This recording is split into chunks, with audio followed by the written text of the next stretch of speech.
Hi everyone, I'm Janvi. I'm a member at large and we are APAC's, APA's graduate student committee. We are so happy to welcome you all for our first webinar of three series, which will be coming in this year. Today we are speaking about impact with pride, leveraging political resources to thwart anti-LGBTQ laws. I'm very pleased to introduce you to our speakers. The first one is Bharat.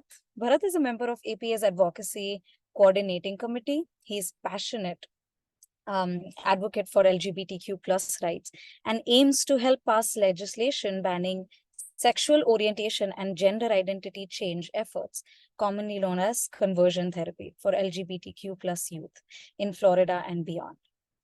Erin is the chair of APAC's advocacy coordinating team and a scholar in residence with the National Science Policy Network and is passionate about translating psychological science into actionable policy recommendations. Troy is the chair of APAC's Committee on Sexual Orientation and Gender Diversity. His scholarly interests explore how structural stigma informs bias and health outcomes among multiply minoritized groups, particularly for those in areas with highly discriminatory policies and laws. Kohli is an APAC's advocacy coordinating team member and a clinical psychology doctoral student at the University of Florida. She will be starting her clinical internship this next year at the VA. She is involved in advocacy efforts to promote health equity, as well as grassroots advocacy efforts for LGBTQ plus rights and gender affirming care. Tom is a member of the APAC's Committee on Sexual Orientation and Gender Diversity. They are a doctoral student in counseling psychology at Colorado State University, where they focus on SOGI data collection methods, queer theory-informed psychology, and political activism in LGBTQ plus communities. I'm so excited to introduce all of them and looking forward to the webinar.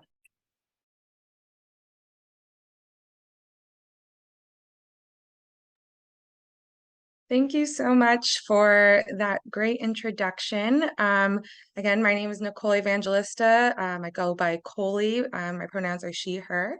And I thought just to start, we can do an overview of what is legislation, what is a legislative session, just to make sure we're all on the same page. This is something that information that we might take for granted. So just wanted to go by level. We know federal level that a legislative session is this period in time in which the legislature convenes for the purpose of lawmaking. They're reviewing the bills that eventually can go on to become law. And most people are familiar with that federal level in which Congress or the House and the Senate meet each year and discuss and vote on proposed bills. If that's voted yes or passed, then that will become law once it's signed by the president. Now, at the state level, the legislative session might generally look similar, but there are variations depending on the state. So it's helpful to know what your specific state legislative branch looks like and how it operates. Now, most state legislatures have two chambers, like the House and the Senate, and the frequency in which the legislatures meet and the duration of each session might vary by state. So, for example, most states meet every year, but there are some states that only meet every other year. So it's helpful to know if your state is one that meets every year versus every other year. And most state legislative sessions begin in January or February, so the beginning of the year, but then vary in how long they meet for. So, for example, the 2023 Florida State Legislature, that session was scheduled for a couple months, so from March to May, whereas the California State Legislative session lasts almost a full year. So, it's actually scheduled through September. So, it's going on as we speak. So it's helpful to know, again, what your specific state legislative session is in terms of how often it meets, the duration, and know your state legislative branch and the structure and how it actually operates. There might also be some variation at more local levels. So when we're thinking about the county level, the legislation at that level is determined by the county commissioners or council. And at a city or local level, The city council committees develop policies which are then voted on by the larger city council, and that helps determine law that impacts the specific locality in which that city council governs. So again, it's helpful to know your specific council, so at the county and local level, and how that operates within your specific state. But what actually happens during a legislative session? We know that, yes, they're discussing bills, but what does that mean? So it might be helpful to just review real quick the different stages of a bill becoming law. So first, the bill is drafted outside of that legislative session, and often it's supported by and contributed to by outside groups who work with legislators to help get the bill passed. Now, representatives across chambers may sponsor or present or propose a bill to the legislature for consideration. And then co-sponsors are the representatives who also support the bill, but aren't necessarily the ones directly proposing for consideration.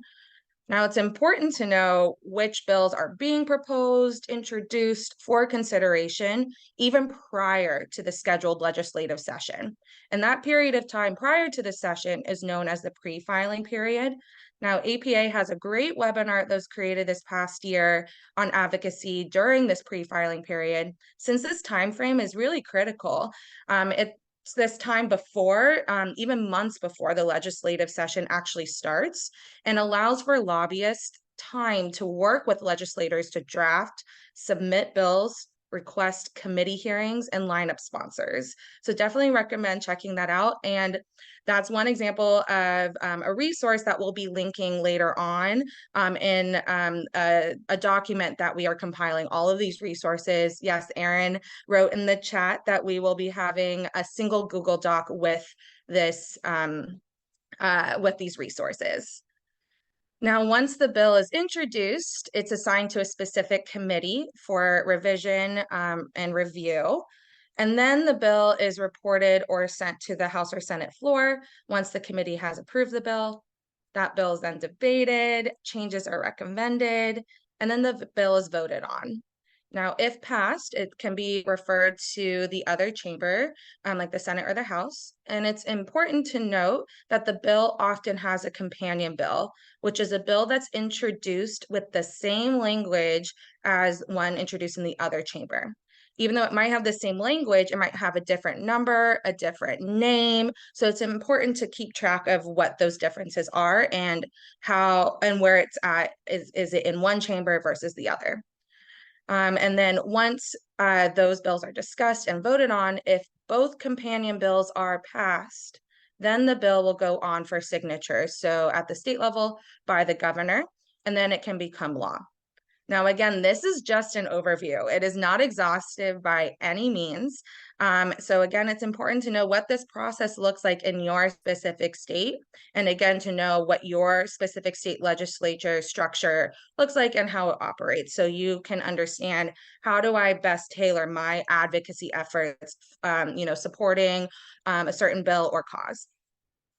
Now, this can seem overwhelming. So many of us are not lawyers. We did not necessarily study policy formally in our education. So where do we even start with this? Well, the fact that you're all here is a really good place to start. Knowing that you want to be engaged in policy advocacy is a great first step. So thank you all for showing up. Another good place to start is knowing the history behind the issue or cause that you're passionate about. What are the historical events underlying that cause that led to bills being proposed? What are the rulings and bills that set precedent for future legislation? So meaning that those bills or rulings set an example to be followed. For example, you may hear Obergefell versus Hodges as a Supreme Court ruling that set precedent for the fundamental right to marry guaranteed to same-sex couples. Now, that was at a federal level, and that sets an example for at state level to follow.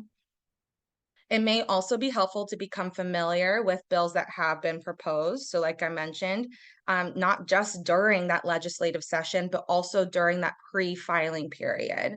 Again, I'll reference that prior webinar that goes into that in detail. And then to also reiterate from before, you might want to become familiar with your specific state, county, or local legislature, including the structure, the frequency and duration of the legislative session, and who your representatives are, so you can understand who to contact, as well as the context in which these bills are coming to fruition. Now, just taking this all together, it's important to remember that being informed and helping others increase their level of understanding of legislation is a form of advocacy, and it is an important part of advocacy. So here are some examples of federal policies and rulings that set precedent.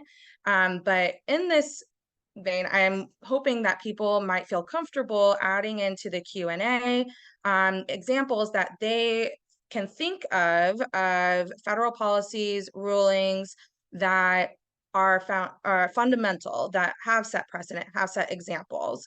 So feel free to write that in the chat or in the Q&A.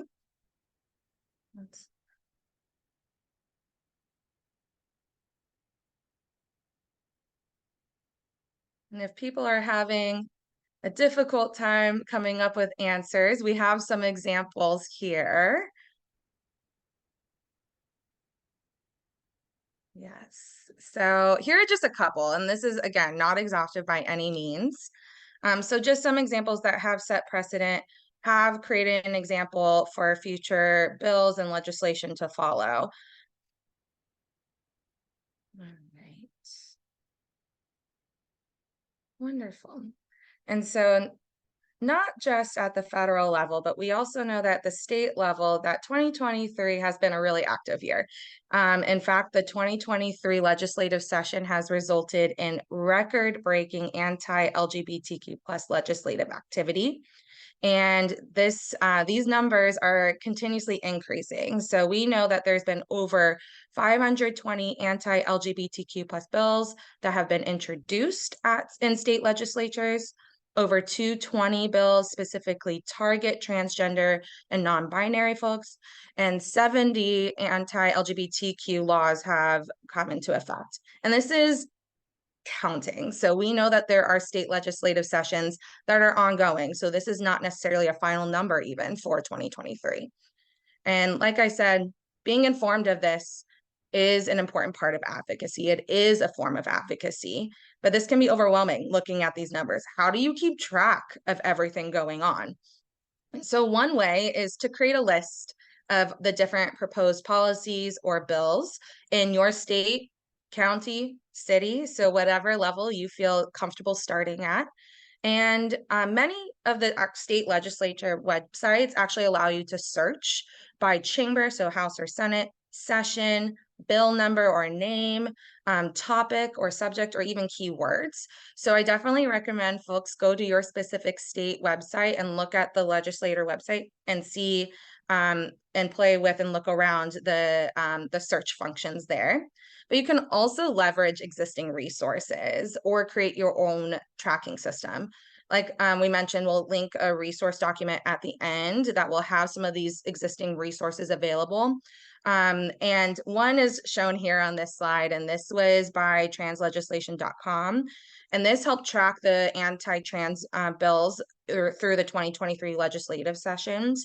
So you could actually click on your state and it would come up with a list of different bills that have been introduced. And then it would also show the status of them. So have they been passed? Are they being discussed? Where are they at? And then it would say the bill name, number, the House or the Senate, so the Chamber of Origin, as well as a brief description and link to the full bill text. So that's one example, but there are plenty out there. So existing resources. But if you're like me and you want to track yourself, because that is how you can encode information and take it all in and then cross-reference with these existing resources, here are some helpful things to think of as you're looking through the bills and helping track them. So just before I dive into this, again, it's okay not to be an expert on this. You do not have to have a formal law or policy background to make note of these items. So first thing is making note of the bill number and the legislative body of origin. So you can write down, does this start in the House or the Senate? So that way you know, and you can keep track. Again, like I mentioned, companion bills can have different numbers depending on the chamber of origin.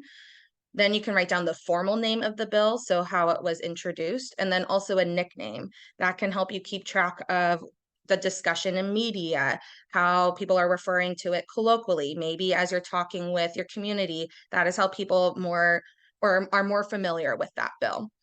Then you can see who introduced or sponsored the bill and co-sponsors. And then you can write down a brief description and key points. And I personally feel that this is really helpful to do in your own words, because the description that is listed under the bill text is often one that is written with the draft of the bill. So by those who drafted the bill, those who sponsored the bill. So writing it in your own words helps in better communicating it forward and better understanding that information for yourself. And then writing down key points of what the bill text holds. And again, you can cross-reference with those existing resources just to make sure that you're understanding it in its entirety. Then another piece that can be helpful is writing down the committee members. So like I mentioned before, once the bill is introduced, it is assigned to a committee for review and they can review it and revise it. So it's helpful to write down who those committee members are. And so that's key. If you want to contact them later, often we say contact your representatives about this bill. Those are the people that you might want to contact. Those are the people that you can call and have that conversation with, because they are going to be the ones reviewing that bill and then voting later. And then you can keep track of the bill progress and stage as it moves through the legislative session. So is it introduced? Has it been voted on in the House and it's now moving to the Senate? So then this moves to the next point. What is that Senate bill number? What is that companion bill? Again, this is all important, that it's okay not to be an expert. These are just some key points that you can help for yourself in better understanding and knowing how to tailor your advocacy efforts moving forward. All right, and so from there, I will pass it along for other ways to be involved in advocacy. Now that you've been able to take in information, learning about what are the causes that you want to advocate for. And so I will pass it along to Bharat. Thank you so much, Cody, for such an amazing and informative start to the webinar. We really appreciate you. And as Cody mentioned, all of this can seem a lot, right? It can seem exhausting and even overwhelming. And sometimes the best way to start with these things is to start small and to start off with an APA. You can start off with the APA Advocacy Office. Shout out to them being here right now. They're a backbone of all the advocacy efforts, and you can start off simply by signing up with the Psychology Advocacy Network, responding to action alerts if you sign up for the emails, getting the Washington Update newsletter, and all of these different action items can build up to you getting the knowledge to become a better advocate, as also getting much more informed about what's happening in your state, county, and city level. And if the advocacy office wanted to say anything for a quick minute here, we'd love to say that as well.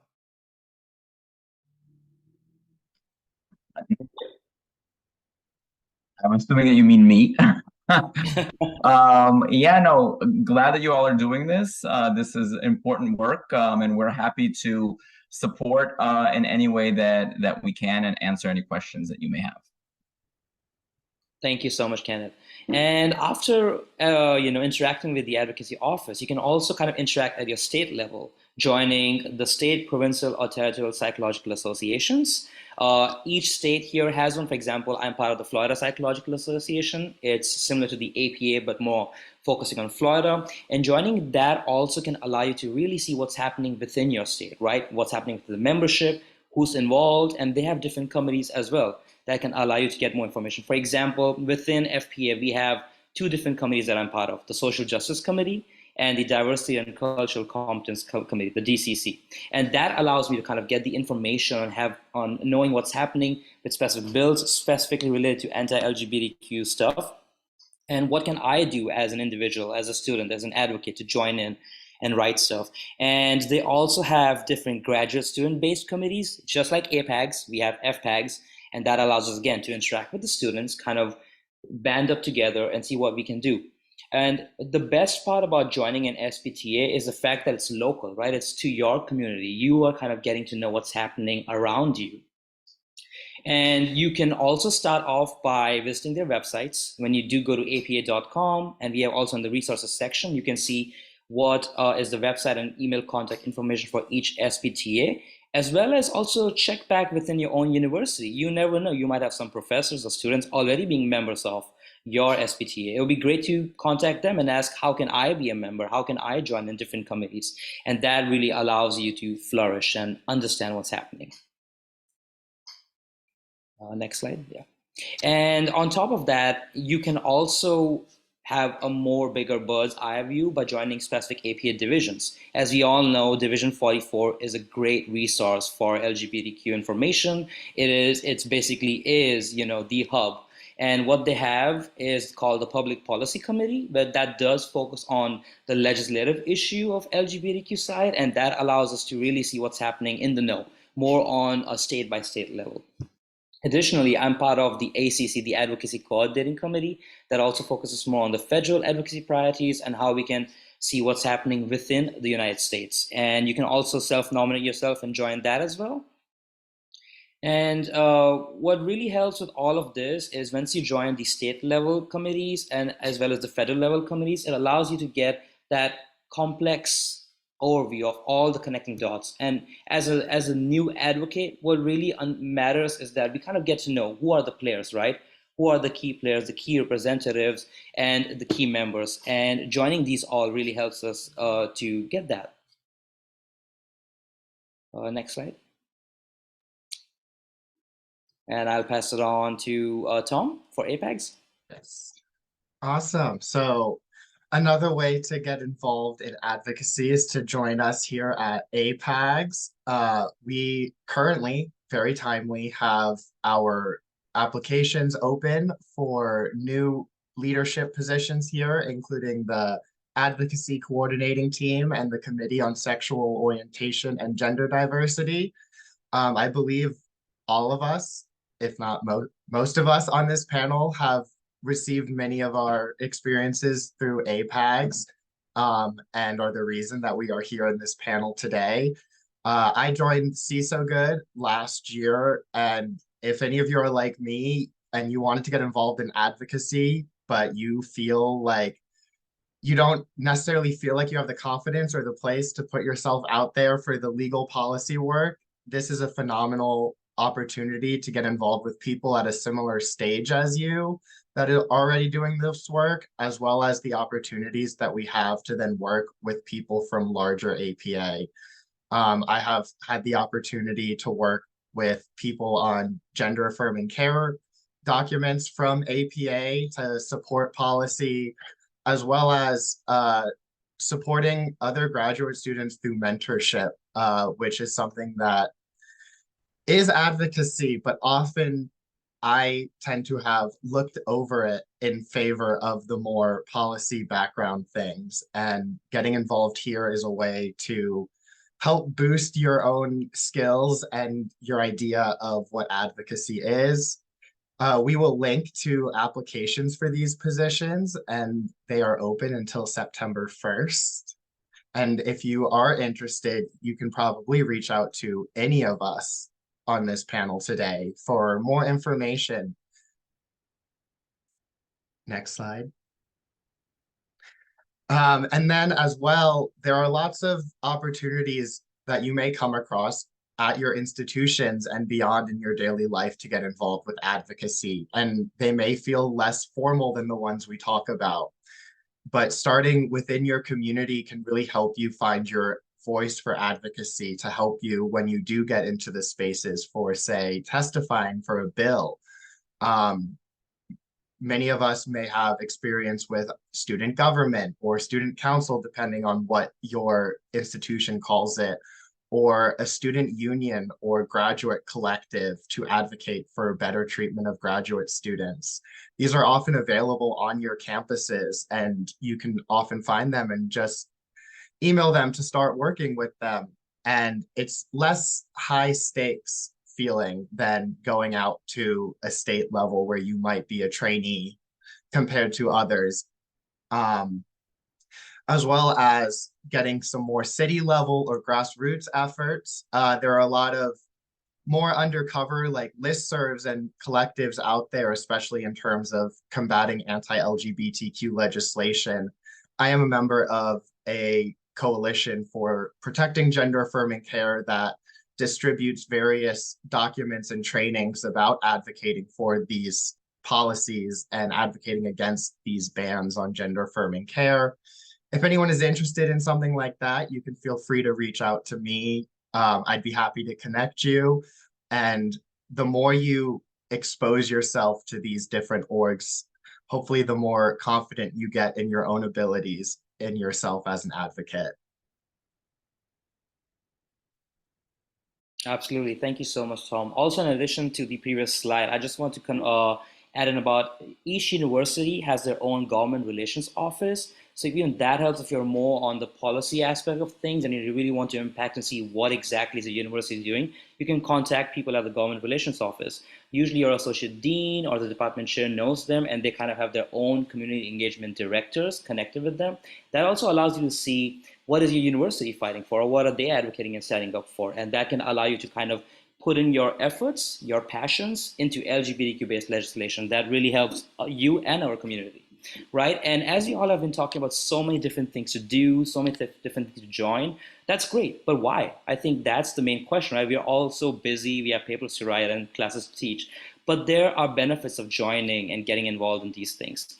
A few main benefits are listed here, and the biggest one that I feel is the fact that we are being okay with being uncomfortable, right, and having to learn something new. It's in our DNA as graduate students to always do that. And if you're just applying that lens to advocacy, it allows us to even like get out of our comfort zone, learn new things, new policies, and kind of even impact science from a larger level, from a top-bottom approach, right?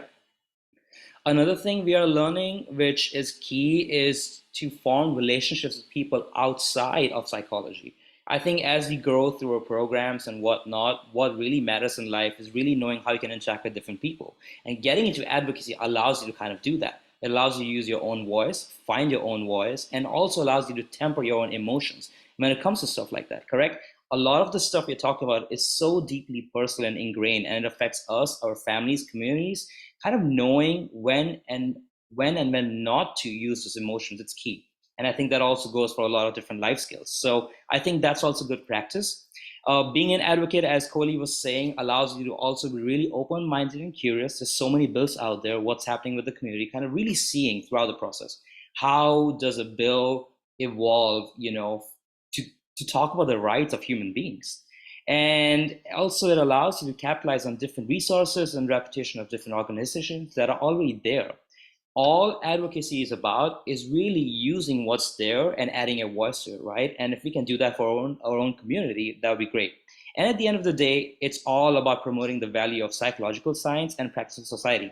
We are all, at the end of the day, graduate students and psychologists and researchers, right? So kind of having that scientific lens applied to advocacy is really beneficial, that we'll talk about next as well. So as I mentioned, right, how it also allows you to kind of use psychology and our science and our training in advocacy. There are some good parallels. As you all know, we are all, most of us are in master's and PhD programs and PsyD programs. We all have these skills for conducting good research. We interview participants to gather information, go through the consent process, we are with them, we have hypotheses that we test, and we discuss results. The same thing can happen when you're talking to representatives, right? If you view them as participants, like you're interviewing them, you're kind of getting to know them, kind of, really testing your hypothesis of like, what if I want to fight for this right? I want to stand up for this right. Are they amenable to that? Are they open to that? What else can I do? And you kind of reformulate your hypothesis. And if you're a clinical student in the audience, we also have extra skills such as rapport building, motivational interviewing, open-ended questions.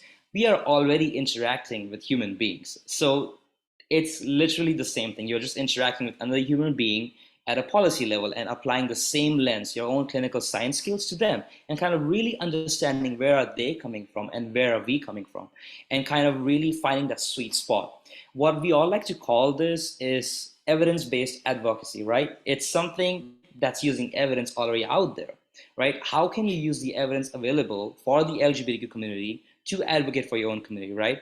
For example, we have a lot of data on hate crimes, a lot of anti-LGBTQ bills that have been tracked, as Kohli talked about. How can we use that to really kind of make the point as to why we need safe, protective spaces and policies for our community, right? And using that information, how can you best inform the legislators of these issues that most impact your community? And while we have the facts have to manage with emotions and stories, and that's where the sweet spot allows, right? And as I mentioned, one of the best things with having this parallel between psychology and advocacy is the fact that you are getting to learn to manage your emotions. This is really important with legislators who are not friendly to your asks. As mentioned in the introduction, I aim to hopefully help ban conversion therapy in Florida. And as a lot of you have been seeing the news, Florida is not as LGBTQ friendly. So it really helps kind of knowing when I can and cannot use the emotions to really help put the point across. Next slide, yeah. Along with this, there's also this thin line or this really balancing act of navigating your professional and personal identity. We are all here members of APA, APACs, different state level divisions, state level psychological associations, right? When we are going in to represent these organizations, we really need to first stick to the policy positions that they have and really understand what have they endorsed as an organization. So in the resources documents and other websites, as I mentioned, you can see different, APA's different positions on where they stand. And this is true for most organizations, right? We are all nested within our departments, our universities, our SPTAs. So really kind of knowing what we can represent is helpful.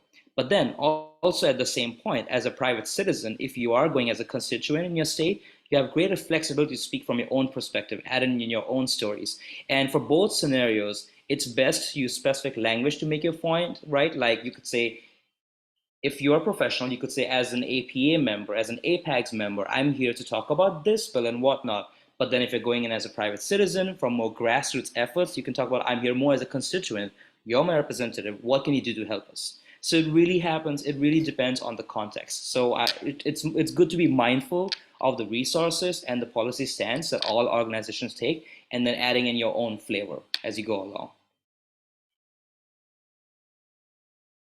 And this point is so surreal but so real at the same time. It sometimes feel like advocacy, we should not be advocates as psychologists, right? We are scientists, we are researchers. That's what we should do. But that's how we can do science and do research, if we can advocate for the things and for the populations we stand for, right? For different diverse communities. So advocacy is not outside our professional sphere. We all want to remind you, like, being an advocate is being a part of who you are. It's being a part of your science DNA in itself, right? The reason sometimes you pursue different research questions, or even like standing for patients, is the fact that we see something, right? We're advocating for the right for them to be seen in the community in different academic journals. So it's really good to have these skills that can also allow you to be a better science person, a better researcher, and even a better human being at the end of the day. And yes, we have to emphasize this. Advocacy looks different for different people. The biggest thing here is that almost everyone here in the audience is intersectional. We all come from different backgrounds, privileges, positionalities, life experiences, and whatnot. And that's what gives you your voice, right? Once you recognize and do that self-examination of who you are and what you can bring to the table, that allows you to be a better advocate. But at the same time, it also allows you to see your limits, right? Especially being in this sphere of the whole anti-LGBTQ climate, this is deeply personal to all of us. And that can take a toll mentally, physically, emotionally. So it's really important to kind of also understand the limits of how active can you be in different settings, right? Where can you do your best and where can you do just enough so that you can take care of yourself? And what really helps in this arena is to really concentrate your energies and to concentrate your passions. So our community is huge, beautiful, diverse. There's so many different issues going on. But while you're doing this research and kind of getting to know the different advocacy positions, if you find something that you're really passionate about, like a subtopic, anti-trans legislation, banning conversion therapy, gender affirming care, it's great to kind of focus on that. Put all your energy on that one effort, and that's completely fine, right? That also allows you to kind of bring in your emotions and the enthusiasm and the passion while you're advocating for this stuff. And it allows you to kind of naturally create your boundaries. We have so many people out here doing different things. If you can focus on just one thing that matters to you, that's enough. That's enough. So it's good to be mindful for that. And along with that, there's so many people doing different things. That's amazing. That's great. Some people are doing more, some people are doing less, and that's okay.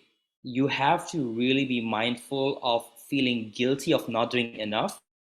And that kind of goes in with the imposter syndrome we all feel, right, as students. So you don't have to do it all. You don't have to feel guilty if you're not advocating as much as that other person next to you.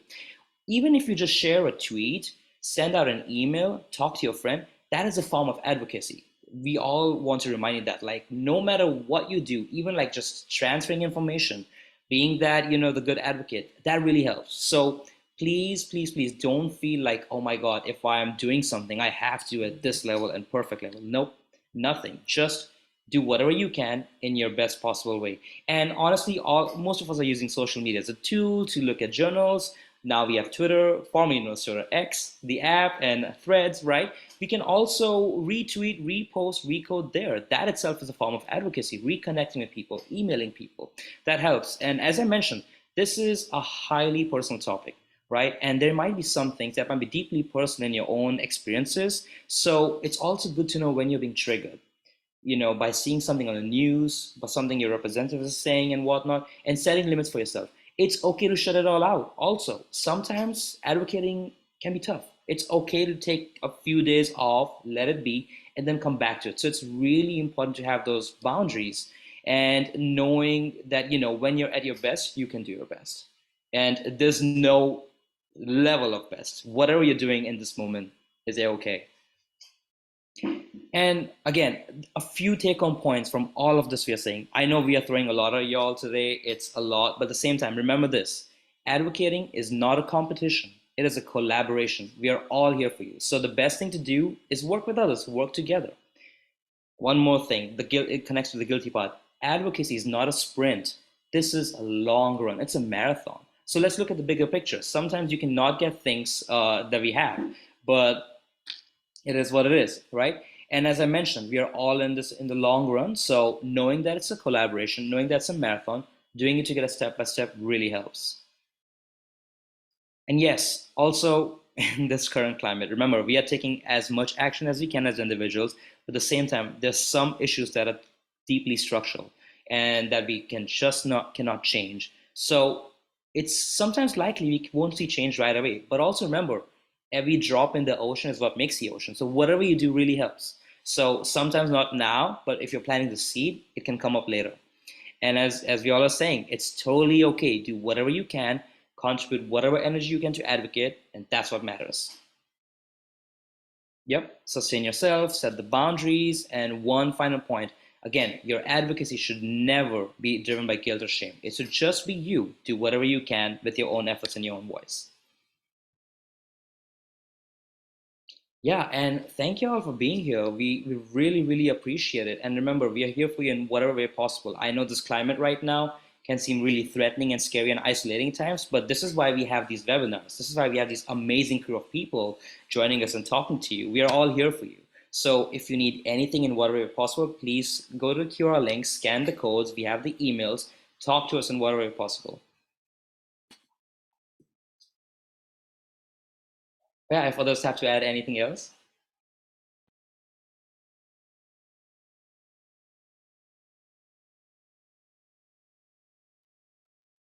Perfect. I see that Coley just sent the link in the chat. So we are going to shift into gallery view so that you can see all of the panelists' faces while we go through Q&A.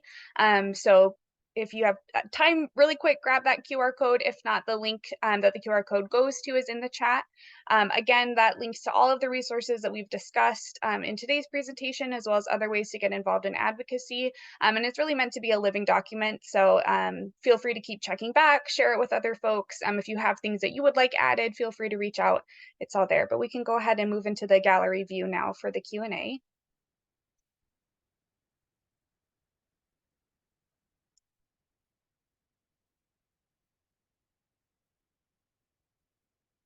Okay, Hey, so looks like Aaron and I will be running the Q&A session. Just as a reminder, I'm Troy Kears. I am the chair of the APACS for See So Good, which is the Committee on Sexual Orientation and Gender Diversity. And I guess I'll just take over the first question. The first question we have for the Q&A is, I may be wrong about this, but the public can write a bill and ask representatives to sponsor it, right? Has anyone tried to do this for conversion therapy, like banning it, for instance? And I do want to shift this question over to Bharat. Hi, Megan. Thank you so much for the question. This is a really good question. So the public may or may not be able to write a bill. That's why we have these different state organizations. What we do sometimes, especially here in Florida, is we can provide the bill text. We can provide a hypothetical text of what representatives can use to write the bill and kind of leave it up to them. Like, this is what we have. This is what we need. What do you think should be added? How can we, make it more policy polished in a sense. So that could be a thing. We did something similar actually this June for the APA grassroots advocacy efforts. We were, asking for youth mental health fund research. And what we did with all the senators and their lobbyists, where we gave them a bill text. We were like, this is what we need. This is what you want. How can you incorporate that when you're actually presenting this to the Senate and the House? So that helps as well. If that answers your question. Okay, the next question in the chat is there anything that we need to be mindful of regarding representing our university or employer when advocating? I know that some places have rules against lobbying or political discussions in the workplace. So this is an excellent question. I know that it was sent before Bharat's slide on this. So just to make sure that, to reiterate the great points that Bharat made earlier, if you are going into any kind of advocacy space representing a specific group, whether that's a professional organization like APA or your university, you do need to be mindful that you're remaining consistent with the official policies of that group. So for example, when we do advocacy work through the APA, we go in with a very specific list of asks. These are the bills that we're talking about. These are the asks that we have. We don't deviate from those, bring up additional legislation, things like that.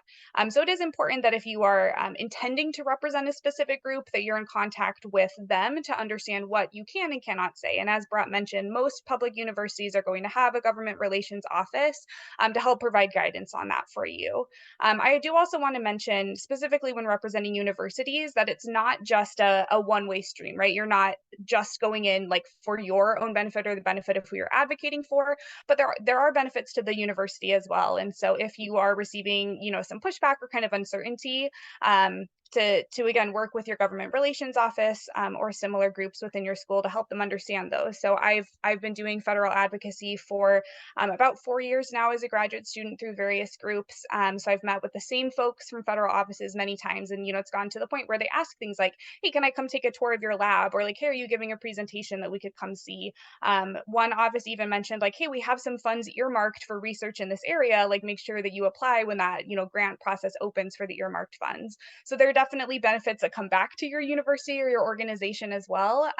So, be aware of that, right? It shouldn't feel like you're trying to convince them that it matters. Of course, all that being said, like Bharat also mentioned, you can always go in as a private citizen. So saying very clearly, I'm here as a constituent. You're not representing any specific group, but as a constituent, I, see patients or I conduct research in this area. So I have, specific expertise or specific experiences or statistics to share. So it really just comes down to being very clear about who you are and in what manner you're representing that group. So we'll close out that question. The next question is, how can undergraduate students get involved in advocacy? Which is a fantastic question. I hope you're asking because you're a current undergrad student, because that's amazing, and we're very happy to have you here. So while you cannot get involved with APAGS necessarily until you're a graduate student, there are many other organizations that welcome folks at all levels. So some of those will be included in that resource doc. Some are already there, some will be added, but things like the National Science Policy Network, NSPN, different patient-specific groups. So for example, I do a lot of work with the National Brain Tumor Society and the Spina Bifida Association. There are so many ways to still have that structural support of being, involved with an organization with paid full-time advocacy staff to help you navigate it, but still bring your voice and your experience even as an undergraduate student. Also, just to add to that, a lot of undergraduate students, you have a lot of different clubs, LGBTQ-based clubs. You can also contact them to see if they have their own advocacy arena or a subtopic or a group. And that can also allow you to kind of connect on a more grassroots and lower level. That allows you to kind of build up the base. And I am so glad to see you as an undergraduate asking that. That's amazing. Like, you're going to be a pro by the time you're a graduate. So thank you so much for asking that question. So the next question here in our Q&A is, how can we encourage advocacy and policy groups to include LGBTQ+ issues along with their advocacy efforts? I keep running into state organizations who want to rely on one LGBTQ organization to do all of the advocacy. It's frustrating to keep reminding them that they should be including LGBTQ+ Oklahomans as Oklahomans when they talk about equity. Anybody feel free to share, respond.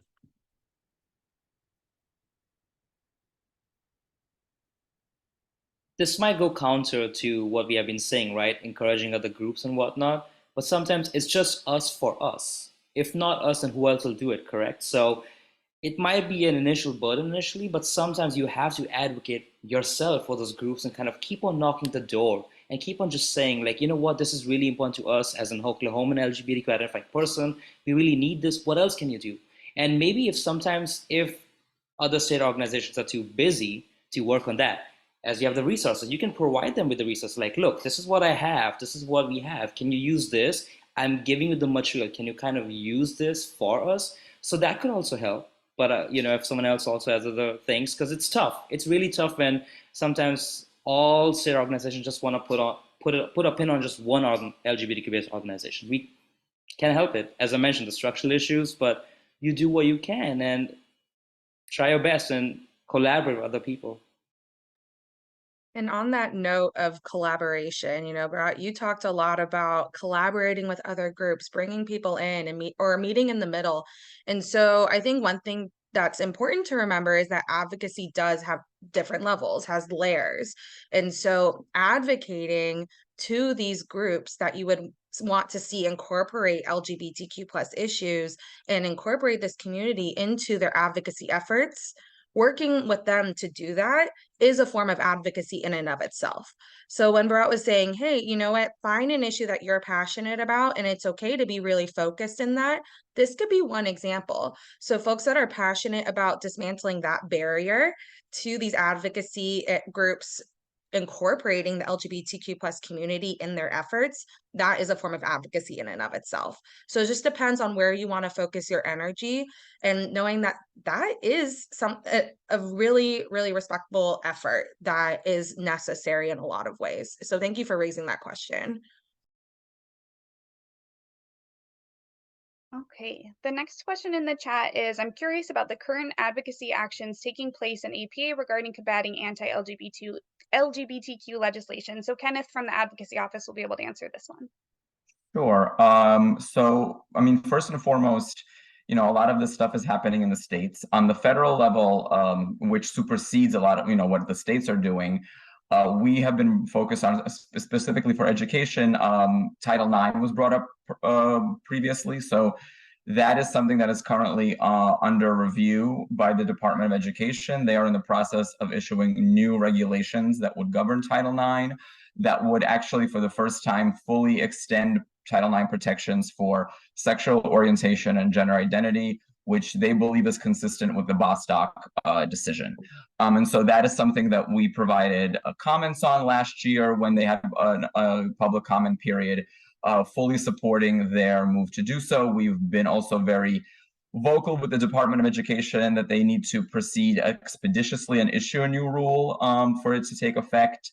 As you know, there's a lot of stuff happening at the Department of Education right now related to student debt and student loans. So some of that is taking precedence and taking time away, despite the fact that it's different offices. But we're continuing to sort of push the department to issue that final rule as soon as possible. We support the Equality Act, of course, and have so in previous years and previous Congresses. Unfortunately, it's unlikely that that's going to receive a vote, let alone pass in this current Congress, but that is something that we continue to strongly support.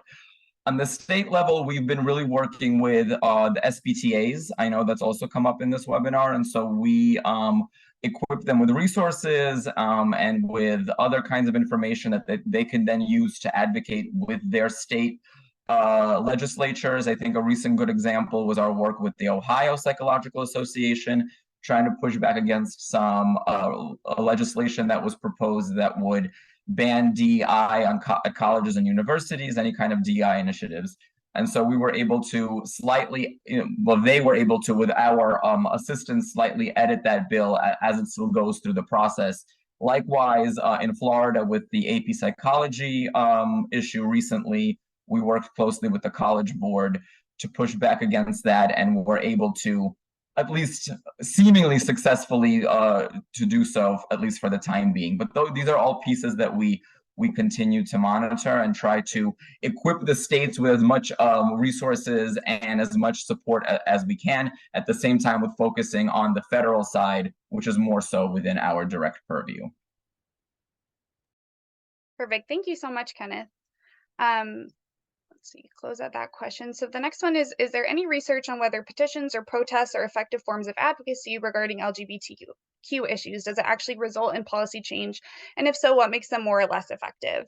So while I'm not familiar necessarily with sort of like the full scope of all research that's been done on this question, I do want to share some statistics that the Advocacy Office always shares as part of our advocacy summits, which is some research that was being done about essentially like constituent engagement and the impact that that has on legislative offices. So based on some research that they've done, they found that direct constituent interactions have more influence on lawmakers' decisions than any other advocacy strategies. With 90+% of congressional staff saying that in-person visits, or in this day and age, virtual one-on-one visits or small group visits from constituents have some or a lot of influence on lawmakers who are undecided on the way that they're going to vote. Similarly, more than 90% of congressional staffers said it would be helpful to have information about the impact that specific bills or issues have, again, on their own constituents, right? So the district, the state, the county, whoever they're representing, but only 9% said that they actually receive that information regularly. So I think that again, while advocacy can look like many, many different things and all are valid and important ways of engaging, there really is an unmet need for psychological scientists, practitioners, including at the graduate student level, to really be engaging in these one-on-one conversations with congressional offices, that they want to hear from constituents, and they want to hear your experience. I can't overstate how many times we've brought up issues and been prepared for pushback or concerns or criticism, and the staffer says, I didn't even know that this was impacting people in our district. Like, of course I'm going to bring this to my boss. Of course I'm going to bring it to the lawmaker. Like, of course they're going to care about this, right? So a big piece, again, is I think that direct constituent contact.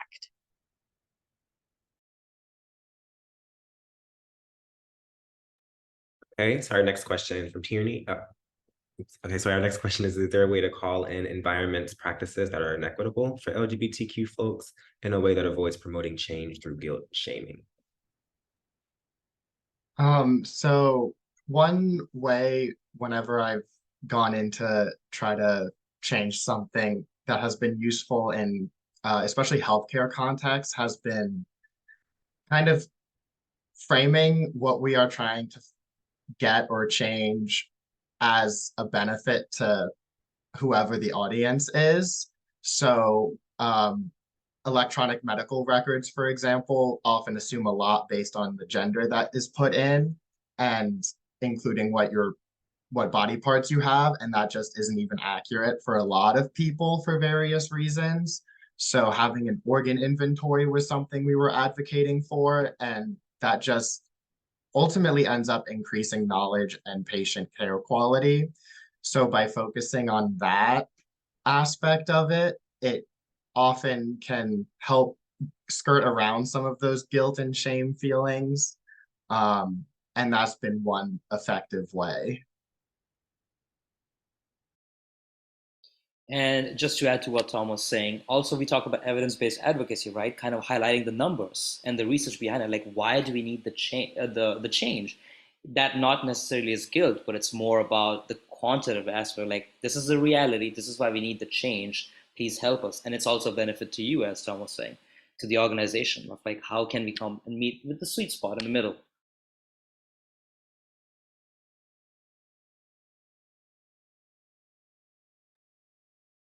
Okay, and then the last answer that we have, or the last question we have in the Q&A right now is, does APA collaborate with local, state, or other federal organizations like ACLU, the Southern Trans Youth Emergency Project, et cetera, when advocating? If so, what could this look like for graduate students?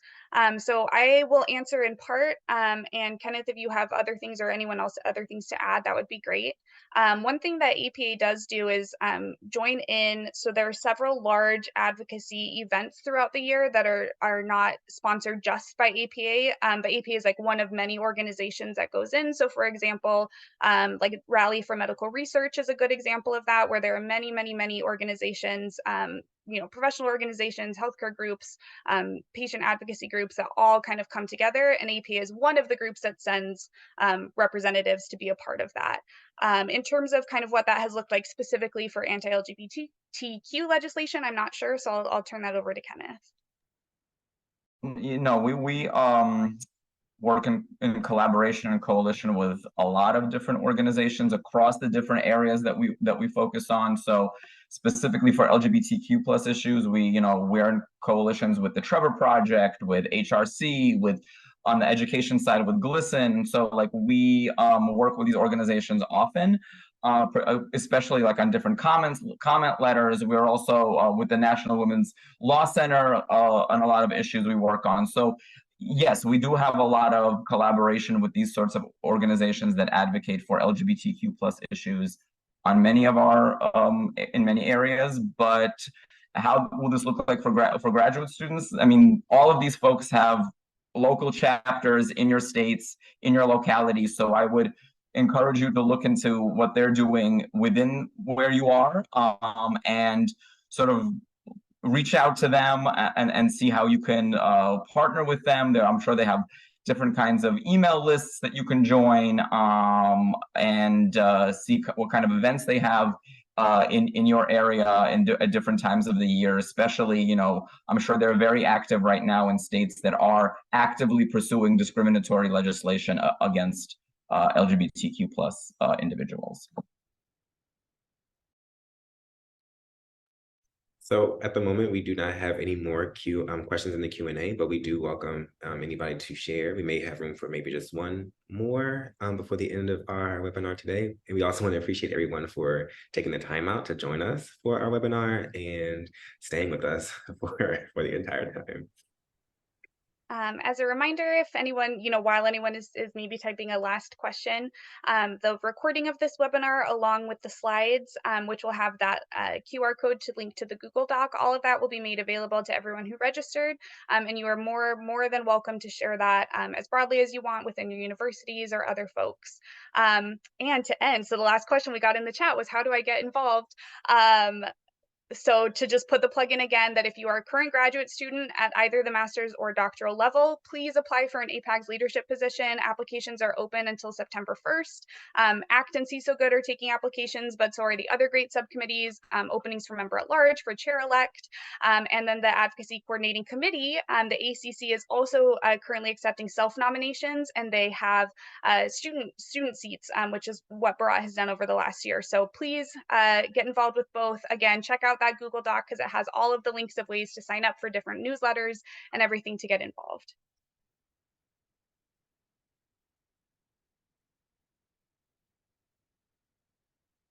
Okay, and we're right at the end of our hour. I know that we all probably have another back-to-back Zoom meeting, so I don't want to keep anyone's time, but thank you all so much for being here. We really, really appreciate it.